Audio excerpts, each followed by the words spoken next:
삼성처럼 우리의 반도체 인프라는 세계 최고 수준 앞으로 더욱 급속한 발전이 기대됩니다.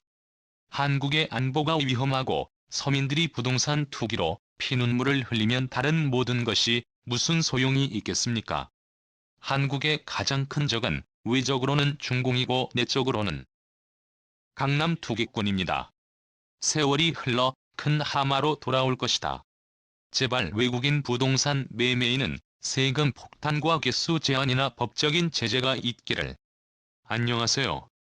최근 러시아 우크라이나 상황으로 인해 글로벌 인플레이션을 동반한 물가 상승부터 반도체와 첨단 제품의 공급난까지 전례 없는 경제적 혼란이 찾아오고 있습니다. 그런데 글로벌 공급망 부족의 원인으로 러시아와 우크라이나뿐만 아니라 중국의 제로 코로나 정책이 더욱 근본적이고 큰 영향을 끼치고 있다는 분석이 나오고 있습니다. 지난해부터 중국의 방역 당국은 단 한 명의 환자도 용납할 수 없다며 강력하고 엄격한 격리 통제 시스템을 적용하고 있습니다.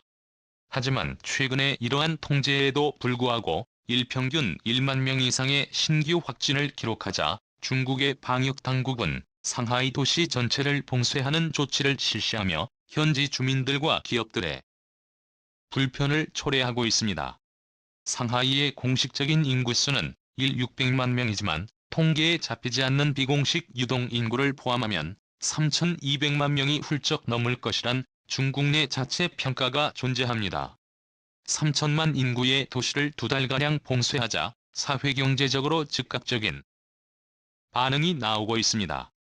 중국의 국민들은 물론이고 중국에 진출한 글로벌 대기업들까지 단순히 상하이 탈출이 아니라 아예 중국을 탈출한다는 결정을 내리며 가장 수혜를 보는 국가는 한국이 된다는 상황인데요. 최근 한국의 법인을 설립하고 공장 부지를 계약하는 수많은 해외 업체들이 알려지고 있는 가운데 이들 중 대부분은 상하이 법인을 비롯한 중국 사업 규모를 축소하거나 아예 철수한다는 소식이 들려오고 있습니다. 세계적으로 가장 영향력 있는 기업들이 중국에서 탈출해 한국으로 오고 있다는 소식을 자세히 알아보겠습니다. 비디아 어물 상하이는 대중교통운행 체계를 비롯해 2달가량 완전히 봉쇄되었던 부분에 조금씩 해제해 나가고 있습니다. 대중교통운행 재개와 동시에 마트와 편의점 영업이 재개되며 일부 지역에서 전체 근로자의 절반가량이 회사로 직접 출퇴근하는 것도 허용됩니다. 하지만 이 말을 반대로 해석해보면 아직 근로자의 절반가량은 제대로 출퇴근을 하지도 못하는 상황이고 학교 등교도 정상화되지 않았는데다 식당과 카페를 비롯한 음식점은 영업시간이 오후 5시까지로 제한되는 등 아직도 상당한 통제를 받고 있습니다. 2달 만에 집 밖으로 나온 상하이 시민들은 상하이에서 벗어나기 위한 집단행동을 하고 있습니다. 생필품을 가방에 나누어 담고 상하이를 떠나는 기차역에 모여서 다른 지역으로 가는 기차를 아무거나 타고 있는 상황인데요. 중국의 방역 당국은 오늘부터 임시적으로 해제된 봉쇄 조치가 성공했다고 판단하면 6월 1일부터 전면적으로 봉쇄를 해제하겠다고 밝혔습니다. 하지만 상하이 주민들은 이를 믿지 못하며 다시 전면 봉쇄로 돌아갈 것을 우려해 한시라도 빠르게 상하이에서 탈출하고 있는 상황입니다. 상하이 대중교통이 재개되자마자 180만 명의 상하이 주민들이 도시를 빠져나갔고 자가용을 이용한 시민들을 포함하면 대략 300만 명의 주민들이 상하이에서 빠져나간 것으로 추산되는 상황입니다. 예상치 못한 상하이 주민들의 움직임에 중국의 방역 당국은 재봉쇄를 검토 중일 정도로 굉장히 놀란 상황이라고 합니다. 심상치 않은 고강도 조치가 연이어 내려오자 상하이 주민이 아닌 타 지역 주민들도 긴장하고 있습니다. 베이징과 선전 등 주요 도시에서 수천만 명 주민들을 대상으로 한 전수 검사가 진행 중이며 일부 확산세가 심각한 지역에서는 상하이 봉쇄 초기와 같은 움직임이 포착되고 있습니다. 중국 전체의 민심도 심상치 않습니다.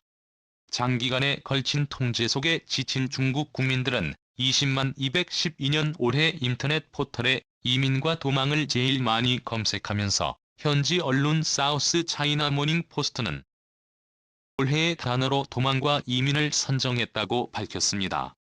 실제로 중국 내에서 이민 관련 접수가 빗발치자 중국 당국은 이민 관련 심사와 검토를 까다롭게 바꾸며 중국 밖으로 향하는 이민을 사실상 막아버린 상황입니다.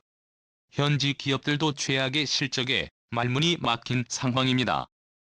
4월 기준 상하이에서 판매된 모든 자동차 개수의 총합은 완전히 제로입니다. 상하이에 등록된 수십 곳의 자동차 브랜드 중 단 한 곳도 빠짐없이 모두 0대를 팔았습니다. 지난해 같은 기간엔 3만 대를 판매한 것에 비해 매우 초라한 실적입니다. 나름 글로벌 기업이라는 자동차 업체들의 상황도 이 지경인데 소상공인이나 중소업체들의 상황은 더욱 더 암울합니다. 상하이 지역의 소매 판매와 산업 생산 감소량은 90%에 달하며 중국 경제 성장률 전망치는 2% 수준 향해 내려가고 있습니다. 미국의 전기차 업체인 테슬라 역시 상상 이상의 타격을 입고 있습니다. 한 달가량 가동을 멈춘 것은 물론이고 폐쇄 루프식 운영을 통해 공장 직원들은 외부로 출퇴근하지 못하고 한 달 이상 공장 내에서 숙식을 해결해야 합니다. 사실상 공장에서 먹고 일만 해야 하는 상황입니다. 다른 기업들의 상황도 마찬가지이거나 이곳보다 훨씬 더 열악한 환경으로 알려졌습니다. 이에 자본력과 상황 판단이 빠른 대기업들 위주로 중국을 탈출해 한국으로 넘어가는 현상이 나타나고 있습니다. 미국의 반도체 기업인 인텔은 2005년 경상하이에 아시아 태평양 연구개발센터를 설립했고 최근 상하이 반도체 공장을 폐쇄하기로 결정하면서 대략 2,000명의 중국 근로자들이 일자리를 잃었습니다. 이렇게 중국 지역에서 발을 번 인텔은 한국을 글로벌 반도체 허브로 하고 한국 내 반도체 공급망 생태계를 구축하기 위한 전략 수립에 나섰습니다. 인텔 총괄 대표는 며칠 전 기자 간담회에서 한국의 반도체 소재와 장비를 활용해 한국 투자를 대폭 늘리겠다고 밝혔습니다. 인텔뿐만이 아니라 글로벌 반도체 장비 1위 업체부터 사회 업체까지 모두 한국의 연구개발센터를 새로 건설했거나 건설을 계획하고 있습니다. 세계 1위 반도체 장비업체인 어플라이드 머티리얼즈는 한국 내에 연구개발센터를 짓기로 하고 부지 선정을 완료한 단계로 알려졌습니다. 세계 2위의 반도체 장비업체인 암도 마찬가지로 다가오면 124년 완공을 목표로 경기도 화성에 첨단 반도체 산업단지를 조성 중입니다. 해당 산업단지는 삼성전자 공장과 차로 10분 거리에 위치해 최고의 시너지 효과를 내게 된다는 전망입니다. 글로벌 3위 기업인 램리서치는 한 발 빠르게 움직였습니다. 지난달 26일경 경기도 용인지곡 산업단지에 최첨단 연구개발 시설을 갖춘 코리아 테크놀로지 센터를 열었습니다. 해당 센터는 무려 1만 평 규모를 자랑하며 아시아 최초이자 최대 규모 연구개발 시설입니다.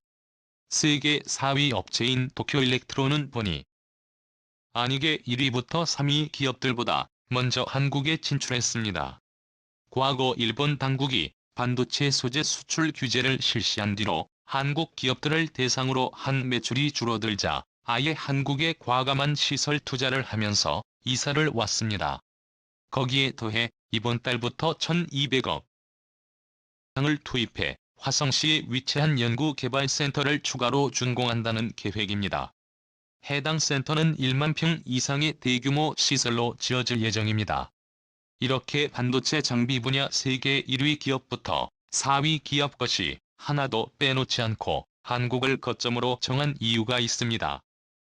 한국 삼성전자와 SK하이닉스 등 세계 최대 반도체 기업에게 소재와 부품 장비를 공급해야 하기 때문입니다. 이 밖에도 정치 경제적 리스크가 적다는 것도 한몫합니다. 중국의 경우는 국가 지도자의 말 한마디에 인구수 3천만 명의 대도시마저 2달 넘게 봉쇄될 정도로 불안한 시장입니다. 하지만 한국은 세계 최대의 반도체 기업들과 선진적인 시스템을 갖추고 있어 연구 개발과 투자 활동에 최적화된 국가이기에 중국과는 비교 자체가 불가능한 인프라를 갖추고 있습니다. 미국 바이든 대통령도 한국 반도체의 중요성을 앞세워 아시아 최초 순방 지역으로 대한민국을 선택했고, 그 중에서도 삼성전자 평택 공장을 제일 먼저 방문했습니다. 하지만 중국의 첨단 산업 전망은 매우 어둡습니다. 우선 전 세계 반도체 장비 업체들이 한국으로 모이는 데 반해 중국으로는 한 곳도 가지 않으며, 그나마 있던 반도체 기업들도 중국에서 철수하고 있어 중국의 반도체 인프라는 갈수록 후퇴하고 있습니다. 그 배경엔 미국과 유럽 등 서방 국가들의 견제가 있습니다. 반도체 장비는 대부분 미국과 네덜란드 기업이 만들며, 해당 장비의 핵심 특허의 상당수는 미국이 보유하고 있습니다. 미국 정부는 반도체 장비의 핵심 특허를 국가안보 기술로 정하고 있어 해외에 수출하는 경우 허가를 받아야 합니다. 최근 경제력과 군사력을 키운 중국이 반도체를 비롯한 첨단 산업도 일으키겠다며 200조 원이 넘는 투자금을 투입했지만, 중국의 반도체 자금률은 고작 7%에 불과하며, 그마저도 해외 기업들을 제외하면 중국의 자체 반도체 자금률은 3%도 채 안 되는 상황입니다. 거기에 반도체 자금률을 높이기 위해선 반도체 공정이 필요하며, 반도체 공장을 짓고 반도체를 원활하게 생산하기 위해선 반도체 장비가 필요합니다. 하지만 중국이 반도체 장비를 도입하는 것은 미국의 국가안보 법령으로 막혀있기에 앞으로도 반도체 필요량 중 절대 다수를 해외 업체들에게 의존할 수밖에 없는 상황입니다. 그런데 반도체 제조 장비를 수입하지 못하면 스스로 연구 개발의 생산이라도 해야 하는데 그마저도 못하게 생겼습니다. 최근 중국의 고강도 방역 조치에 지친 시민들이, 특히 전문 직고임금을 가진 시민들이 중국을 떠나 캐나다나 미국으로 이민을 신청하는 것이 열풍이라고 합니다. 중국 내 이민 전문가. 그는 현재 오는 문의 전화가 몇 대는 많으며 인터넷 검색량은 400배가 넘게 증가한 상황입니다. 하지만 이민을 생각하는 시민이 늘어나자 중국 당국은 자국 국적을 쉽게 포기하지 않도록 만들어 놨습니다. 거기에 대부분의 의뢰인들은 전문 기술을 가진 사람들로 중국을 지탱하는 브레인 역할을 하지만, 이들이 모두 미국이나 캐나다 등으로 이민을 가게 되면 그들이 가지고 있던 전문 기술과 지식들이 함께 가는 것으로 중국 당국 입장에서는 상당한 손해가 아닐 수 없습니다. 중국의 봉쇄와 폐쇄적인 으로 인해 이번 연도 중국의 경제 성장률이 1% 수준으로 하락한다는 전망이 나오고 있습니다.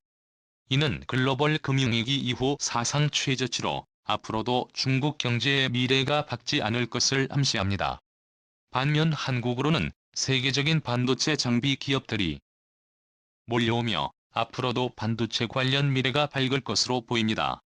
이 밖에도 중국을 겪은 글로벌 기업들이 한국을 찾으며 한국의 경제적 시스템을 극찬하고 있다는 소식에 조선족 산업 스파이 참극 대한민국인데 중국인들까지 지옥이다.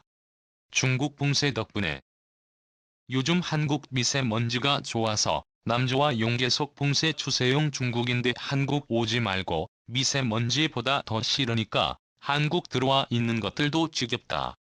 오늘도 감사합니다.